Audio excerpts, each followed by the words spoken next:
আমাদের আবেদনে সাড়া দিয়ে, এবং আমরা দেখছি যে কোনো কারণেই হোক, বিগত কয়েকদিন আগে 5ই মে জলপাইগুড়িতে যে কর্মশালাটি হয়েছিল, এটা আমাদের কেন্দ্রীয় পরিকল্পিত কর্মশালা।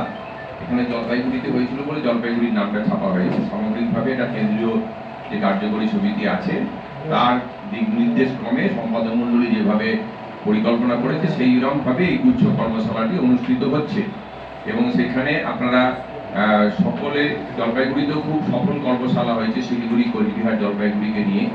আজকেও আমার ধারণা যে এর মানটি আমরা এখানে নিশ্চয়ই সকলেই বুঝতে পারছি যে আমরা যারা এসছি প্রত্যেকেই স্টুডেন্ট সেলফের একদম কোর অর্গানাইজার যারা বলেন আর কি, একদম ভেতরের সংগঠক, তারাই এর থেকে এখানে উপস্থিত হয়েছে।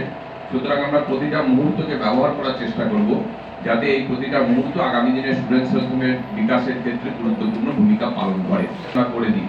সেই হিসেবে গঙ্গারামপুরে যখন রাজ্য উৎসব অত্যন্ত সফলভাবে হয়েছিল, তখন আমরা হাবড়া রাজ্য উৎসব হবে ঘোষণা করেছিলাম।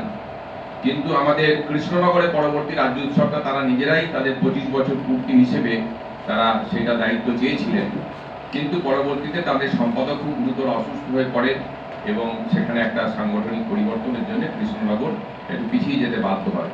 তা আমরা একটু দেরিতে হলেও রায়গঞ্জ আঞ্চলিক কেন্দ্রের কাছে আমরা আবদারি বলতে পারেন করেছিলাম। তো সুপ্তদশা কাটানোর পরে খুব সুন্দরভাবে খুব দ্রুত জেগে উঠছে এবং বেশ একটা আশার জায়গা।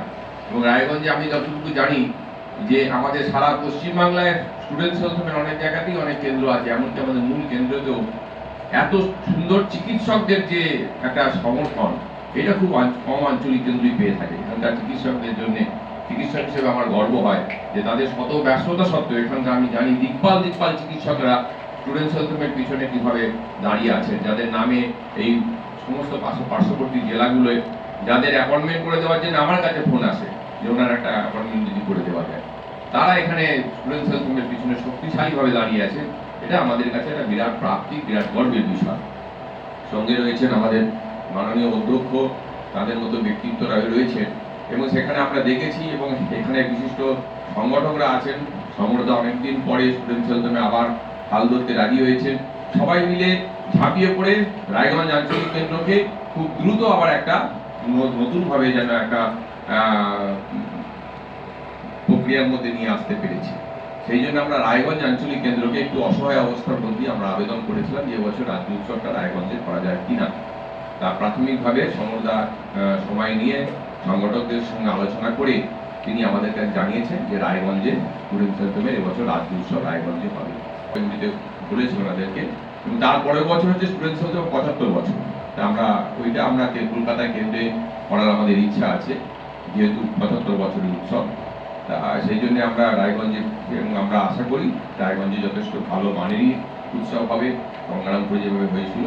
তা আমি একটু বলবো যে একটা এই উৎসবটা ভালো করে করার জন্য একটা বড় জায়গাও আমাদের দরকার। একটা সিঙ্গেল ক্যাম্পাসের মধ্যে গোটাটা হলে কি হয়, সেক্ষেত্রে মাননীয় অধ্যক্ষ যদি ওনার কলেজের এই প্রাঙ্গণ বা এরকম কোনো জায়গা যদি ব্যবহার করতে দেন, সেভাবে আরো যদি আপনারা মনে করেন ডিসেম্বর মাসে হবে। সাধারণত মধ্য ডিসেম্বরে আমাদের এই উৎসবটা হয়ে থাকে, সেটা সকলে আলোচনা করে ঠিক হবে। তা সেইটা হলে খুব ভালো হবে। এবং আজকের এই কর্মশালাটাও রায়গঞ্জ এক কথায় তারা রাজি হয়েছে। আমরা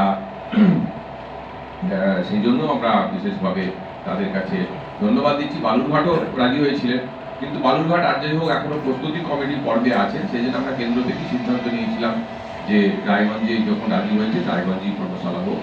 আজকের কর্মশালা আশা করছি আমরা তখন সকলে ফিরে যাব স্টুডেন্ট সেলফে আরো সমৃদ্ধ করার সংকল্প নিয়ে আমরা ফিরতে পারব। এটি আমার বক্তব্য।